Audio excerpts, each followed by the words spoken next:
Shalom adik-adik, apa kabarnya hari ini? Pasti luar biasa kan? Nah, sekarang kita mau mulai ibadah online sekolah pada hari ini. Kita mau pujikan salat bagi Bapa.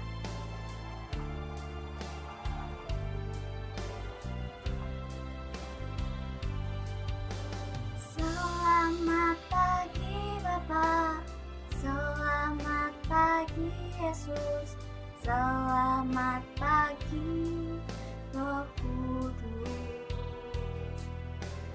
Terima kasih atas anugerah-Mu, semalam telah berlalu. Ku memuji, ku bersyukur, ku muliakan nama-Mu. Allah Bapa, Putra, Roh Kudus, terima kasih. Selamat pagi Bapa, selamat pagi Yesus, selamat pagi Roh Kudus. Terima kasih atas anugerah-Mu, semalam telah berlalu.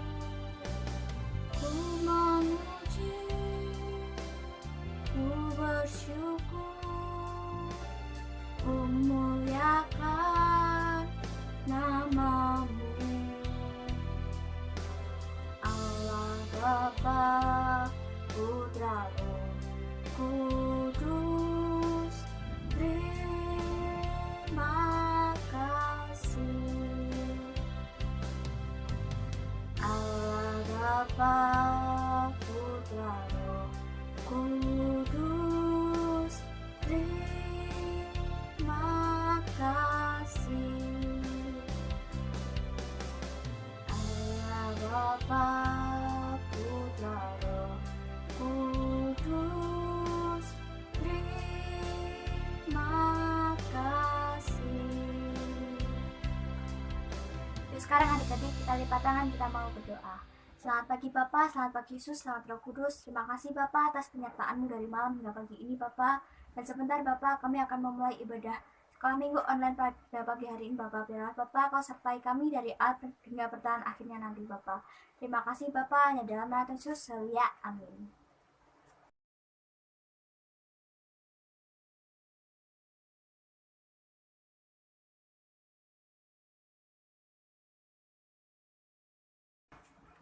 Nah, adik-adik, yuk kita bangkit berdiri, kita memujikan kasih-Nya seperti sungai yang semangat ya nyanyinya.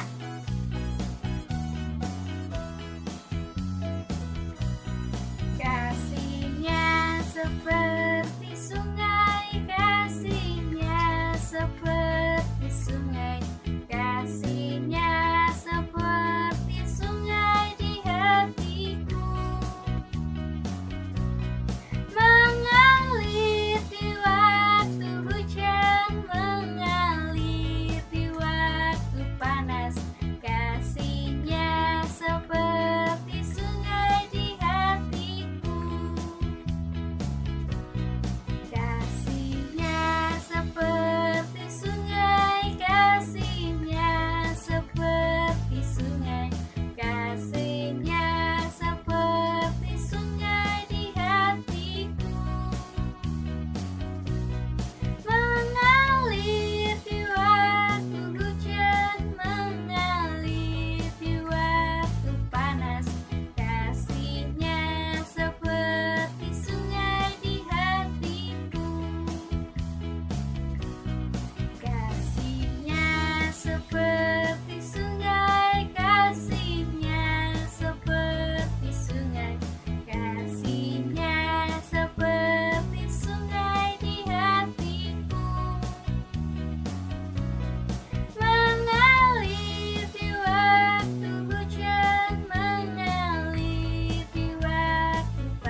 Adik-adik, kalian masih semangat kan?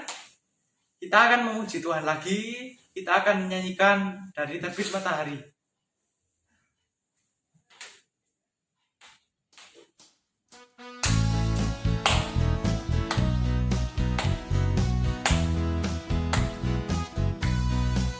Dari terbit matahari sampai pada masuknya, biarlah nama Tuhan dipuji.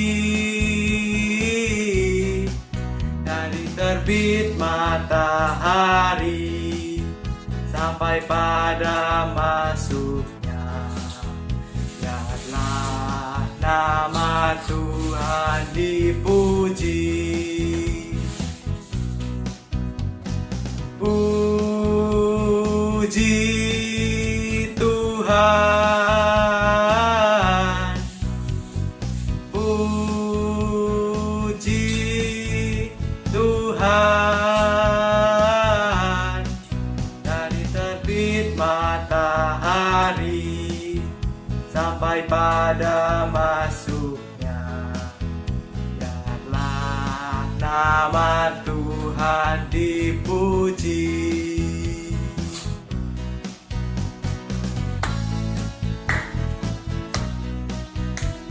Kita nyanyikan satu kali lagi ya. Dari terbit matahari sampai pada masuknya, biarlah nama Tuhan dipuji. Dari terbit matahari sampai pada masuknya, biarlah nama Tuhan dipuji. Puji Tuhan,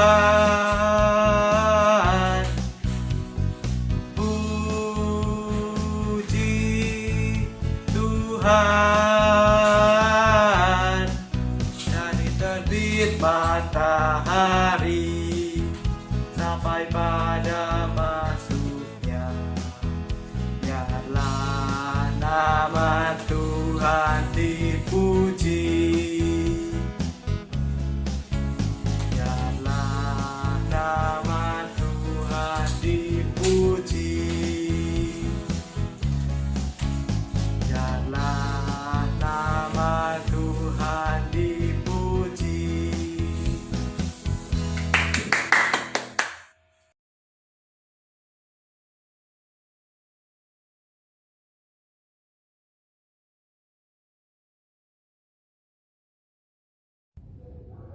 Nah, adik-adik, sekarang kita mau mendengarkan cerita firman Tuhan. Kita mau menyanyikan satu pujian. Kita nyanyikan Karena Begitu Allah Cinta Pada Dunia. Dengan sungguh-sungguh ya.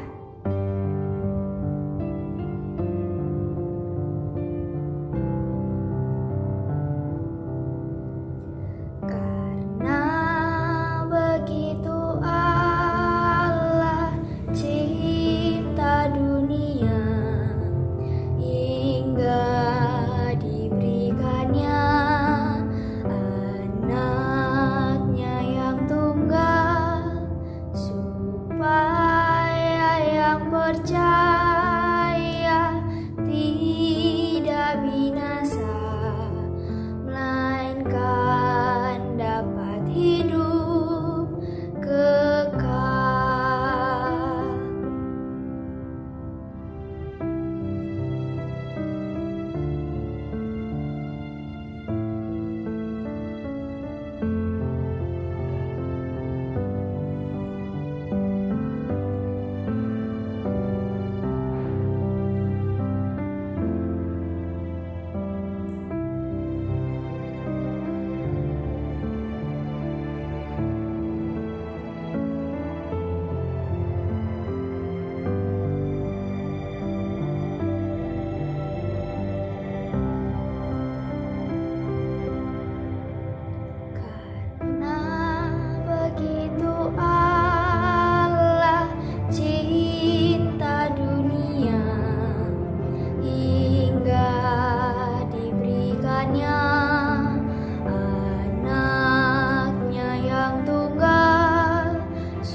percaya tidak binasa, melainkan dapat hidup kekal.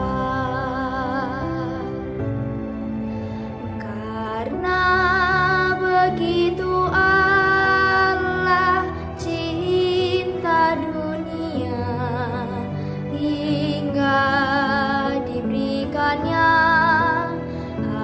anaknya yang tunggal, supaya yang percaya tidak binasa, melainkan dapat hidup kekal. Melainkan dapat hidup kekal.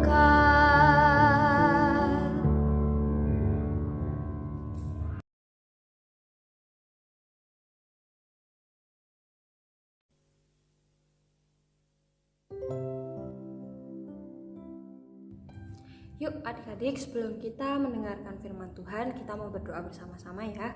Yuk kita mau lipat tangan kita mau tundukkan kepala kita, dan kita mau menutup mata kita. Bapa yang ada dalam kerajaan surga, Tuhan, terima kasih atas segala kebaikan-Mu, atas segala berkat-berkat yang Kau berikan di dalam kehidupan kami sampai saat ini, Tuhan. Terima kasih Tuhan, karena Engkau telah memberikan kami kesempatan untuk masih bisa beribadah, memuji, memuliakan nama-Mu secara online bersama teman-teman kami, Bapa. Biarlah ibadah ini kami pergunakan dengan baik dan dengan sungguh-sungguh, dan benih-benih firman-Mu kami bisa tanam di dalam hati kami, dan kami gunakan di dalam kehidupan kami sehari-hari sebagai pedoman, Tuhan. Biar hidup kami menyenangkan dan memuliakan nama-Mu saja. Tuhan, ampuni segala dosa-dosa kami yang kami sengaja, baik itu dalam pikiran, tutur kata, atau perbuatan kami, Bapa. Tuhan, kami menyerahkan semua doa kami ke dalam tangan-Mu, di dalam nama Tuhan Yesus Kristus. Haleluya, amin. Shalom adik-adik, apa kabarnya pada pagi hari ini? Nah, adik-adik, minggu lalu adik-adik sudah mendengarkan cerita dari Kak Feni. Nah, kali ini kakak mau melanjutkan cerita Kak Feni yang minggu lalu tentang Tuhan Yesus ditangkap di Getsemani. Gimana kelanjutannya setelah Tuhan Yesus ditangkap di Getsemani? Nah, kita mau buka ya di Markus, di kitab Markus 15 ayat 29 sampai ke 39. Markus 59 ayat 29 sampai 39. Adik-adik membawa Alkitab semua, dibuka ya. Kakak tunggu sampai adik-adik membuka Alkitabnya. Sudah pada ketemu? Di Markus 15 ayat 29 sampai 39. Kita mau baca sama-sama ya adik-adik. Dalam hitungan ketiga, nanti kita baca sama-sama ya. 1, 2, 3. Orang-orang yang lewat di sana menghujat dia, dan sambil menggeleng-gelengkan kepala mereka berkata, "Hai engkau yang mau merubuhkan bait suci dan mau membangunnya kembali dalam 3 hari, turunlah dari salib itu dan selamatkanlah dirimu." Demikian juga imam-imam kepala bersama ahli-ahli Taurat mengolok-olok dia di antara mereka sendiri, dan mereka berkata, "Orang lain ia selamatkan, tetapi dirinya sendiri tidak dapat ia selamatkan. Baiklah Mesias Raja Israel itu turun dari salib itu supaya kita lihat dan percaya." Bahkan kedua orang yang disalibkan bersama-sama dengan dia mencela dia juga. Ayat 33, pada jam 12, kegelapan meliputi seluruh daerah itu dan berlangsung sampai jam 3.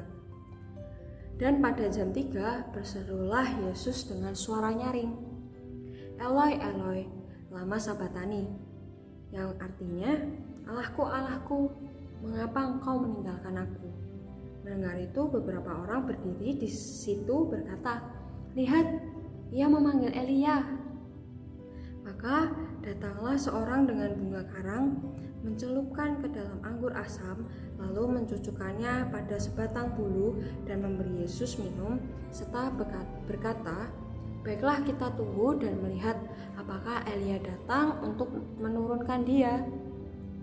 Lalu berserulah Yesus dengan suara nyaring dan menyerahkan nyawanya. Ketika itu tabir bait suci terbelah dua, dari atas sampai ke bawah. Waktu kepala pasukan yang berdiri berhadapan dengan dia melihat matinya demikian, berkatalah ia, sungguh orang ini adalah anak Allah. Nah, teman-teman, dari kelanjutan yang kemarin, Tuhan Yesus ditangkap di Getsemani adalah Tuhan Yesus disiksa dan disalibkan. Penyaliban bukanlah suatu hukuman yang ringan, tapi itu adalah hukuman yang sangat kejam, dan bahkan gak hanya orang-orang yang mempunyai kejahatan-kejahatan yang itu sudah di luar akal manusia, tapi Tuhan Yesus tidak memiliki kejahatan sama sekali, seperti yang Kak Feni bilang minggu lalu, bahwa Tuhan Yesus disalibkan karena menebus dosa kita, untuk menyelamatkan kita. Dia menderita di atas kayu salib, bahkan tangan dan kakinya saja itu juga dipaku, disalib. Itu bukan sesuatu yang hanya sakitnya sedikit saja, tapi itu sangat sakit. Kita kalau terkena bolpen atau kena jarum aja itu udah sakit, tapi ini Tuhan Yesus dipaku sampai sampai tangannya itu bolong gitu. Nah, bahkan ketika Tuhan Yesus sudah disalib pun di dalam Alkitab dituliskan bahwa tidak hanya menderita saja, tapi orang-orang sekeliling Tuhan Yesus itu mengejek, mengolok-olok dan menghina Tuhan Yesus, padahal Tuhan Yesus sudah dengan sangat rela untuk mengorbankan dirinya di atas kayu salib untuk menderita, menebus dosa kita. Tapi orang-orang di situ belum sadar dan masih mengolok-olok Tuhan Yesus dan berkata, mana coba kalau dia Mesias, kalau dia juru selamat, kenapa nggak dia buat dirinya sendiri selamat? Dia menyelamatkan banyak orang, tetapi kenapa dia tidak bisa menyelamatkan dirinya sendiri? Nah, kenapa Tuhan Yesus tidak menganggap hal itu? Karena kalau ketika Tuhan Yesus adalah Allah yang Maha Kuasa, dia sanggup membuat dirinya terhindar dari atau terlepas dari hukuman kayu salib tersebut. Tapi misi Tuhan Yesus menderita di atas kayu salib adalah menebus dosa kita.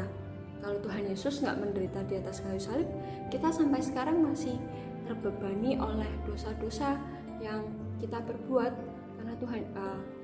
karena pengorbanan Tuhan Yesus di atas kayu salib, kita terbebas dari segala dosa dan kita bisa di ayat 38, ketika itu tabir bait suci terbelah dua dari atas sampai ke bawah. Yang ini artinya adalah dulu di zaman Tuhan Yesus dahulu, gereja atau bait suci itu dibagi dua dan ditutupi oleh tirai, karena itu ada tempat Maha Kudus dan ada tempat-tempat orang yang nggak sanggup untuk masuk ke sana karena nanti mereka akan langsung meninggal karena tidak layak. Tapi sekarang Tuhan, karena penebusan Tuhan di atas kayu salib, Tuhan membelah tirai tersebut, yang artinya adalah sekarang tidak ada batasan yang membatasi kita ketika kita ingin ketemu dengan Tuhan Yesus dimanapun, kapanpun, di saat suasana seperti apapun, kita bisa menemui Tuhan Yesus di dalam doa kita, di dalam pujian kita. Ketika kita mau membaca firman, kita menemui Tuhan Yesus.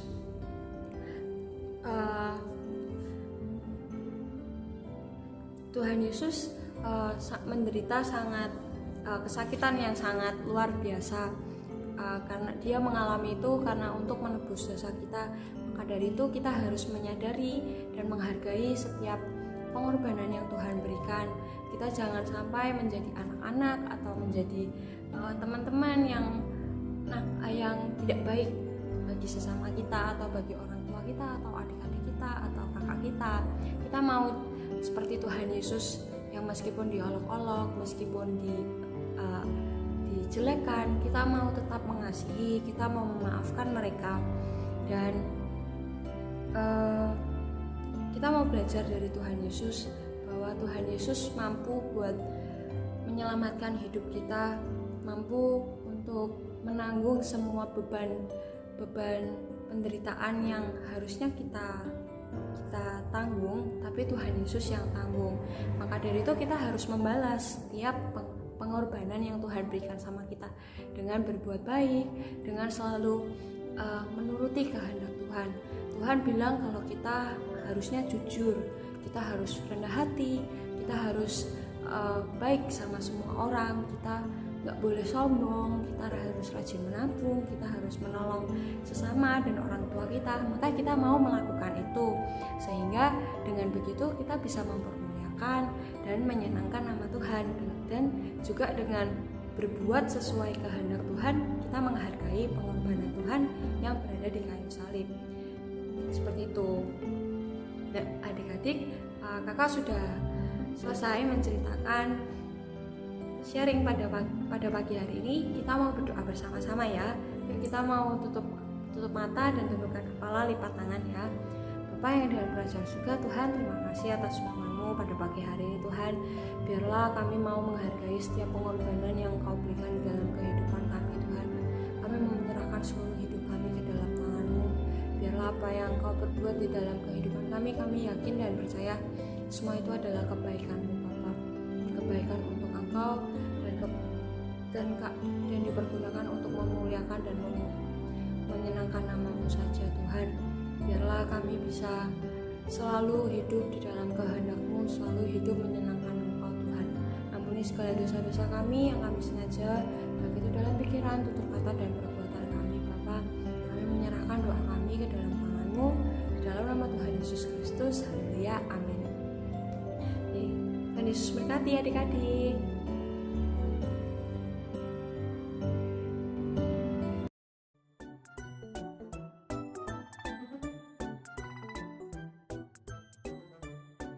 Nah, adik-adik, kita sudah memuji Tuhan dan mendengarkan firman Tuhan. Sekarang yuk kita mau lihat video tugas adik-adik minggu lalu. Yuk.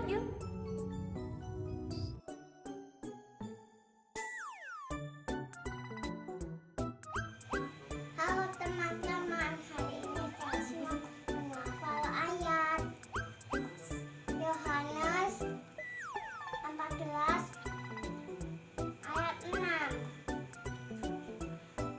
Akulah jalan, kebenaran, dan hidup, dan tidak ada seorang datang kepada Bapa kalau tidak melalui hati. Aku melalui hati. Tuhan Yesus berkati. 8 ayat yang ke-14. Semua orang yang dipimpin Roh Allah adalah anak Allah. Selamat Hari Paskah. Roma 14 ayat 9. Sebab untuk itulah Kristus telah mati dan hidup kembali, supaya Ia menjadi Tuhan baik atas orang-orang mati maupun atas orang-orang hidup.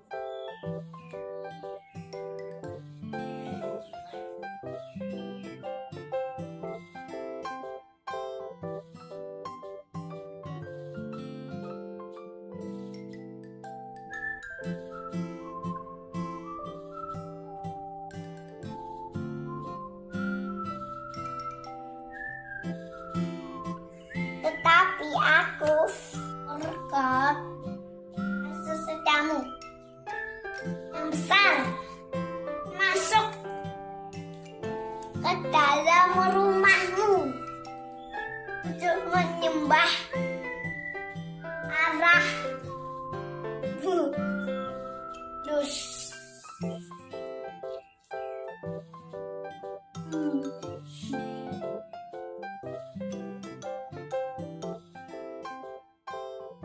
Wah, bagus-bagus adik-adik videonya. Adik-adik semua pada semangat, semua hasilnya bagus-bagus. Nah, pada minggu ini kakak punya tugas lagi nih buat adik-adik, yaitu tugas untuk memuji nama Tuhan. Adik-adik boleh pilih bebas lagunya apa dan minta tolong papa mama untuk merekamkan videonya ya.